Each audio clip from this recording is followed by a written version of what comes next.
Hello, boys and girls! It's 2021, and I thought that this year we would actually do a series in January. Right now I'm in lockdown. Me and my son are in lockdown because of the virus, and so we can't go to school. And it's just a little bit harder, I think. And this time of year is not a fun time of year, so I just like to make things more fun.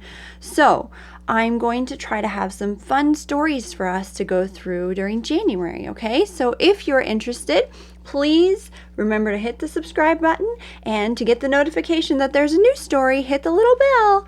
So we're going to start the year with The Mitten by Jan Brett. This is a book that I read when I was a little girl. Well, actually, I had it read to me, but I loved it. It's such a cute little story about friendship and winter.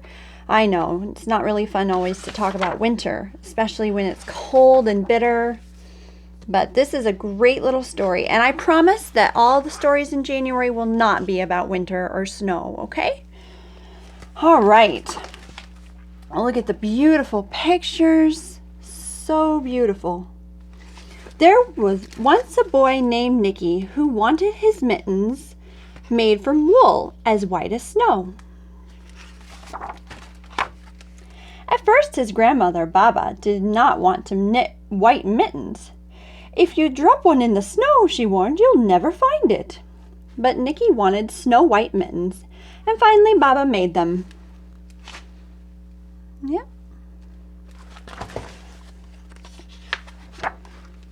After she finished, she said, "When you come home, first I will look to see if you are safe and sound, but then I will look to see if you still have your snow white mittens." So off Nicky went, and it wasn't long until one of his new mittens dropped in the snow and was left behind. Oh my, can you see it hiding there in the snow? It's white. A mole, tired from tunneling along, discovered the mitten and burrowed inside. Oh, it was cozy and warm and just the right size, so he decided to stay. Okay, so there's the mole burrowing into the mitten.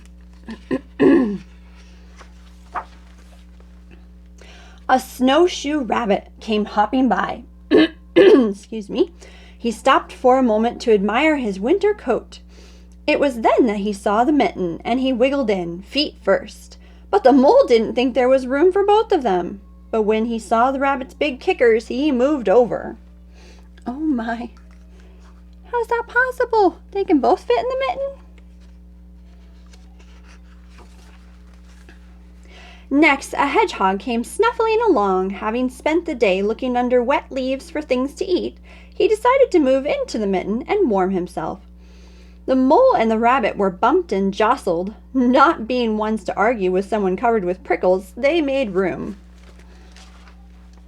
How is that possible? It's just a mitten. How does it fit all three of these animals?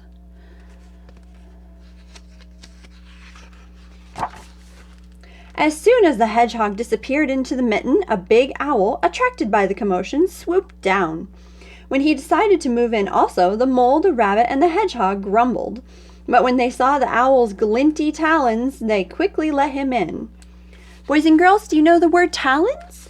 It's these claw-like things. Now, they're not called claws. He's not a dog or a cat. He's a bird. They're called talons.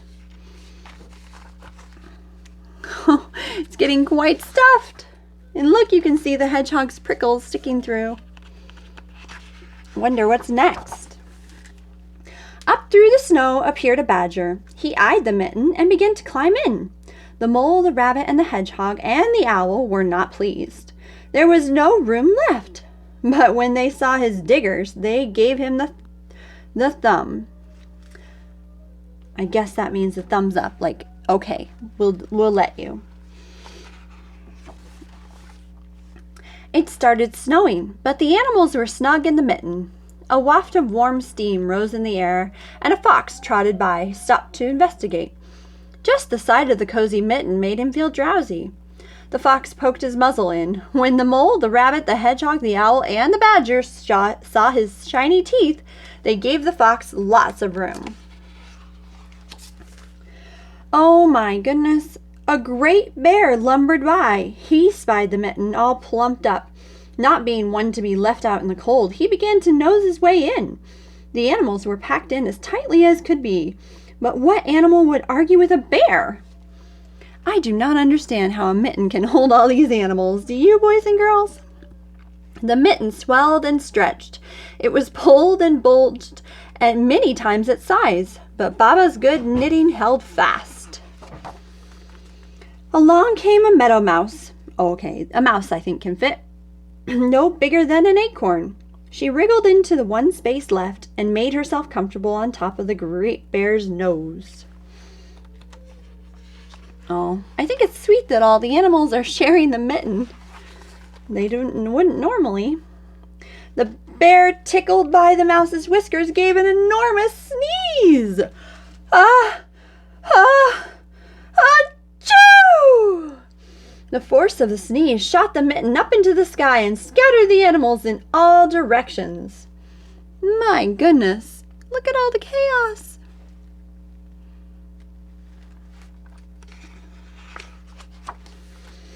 On his way home, Nicky saw a white shape in the distance. It was the lost Mitten, silhouetted against the blue sky, flowing in the wind because of the giant sneeze.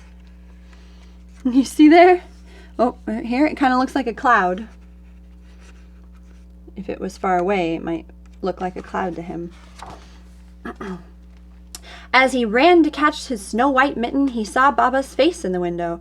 First, she looked to see if he was safe and sound, and then she saw that he still had his new mittens. Well, one of them's not so new anymore. Look at that.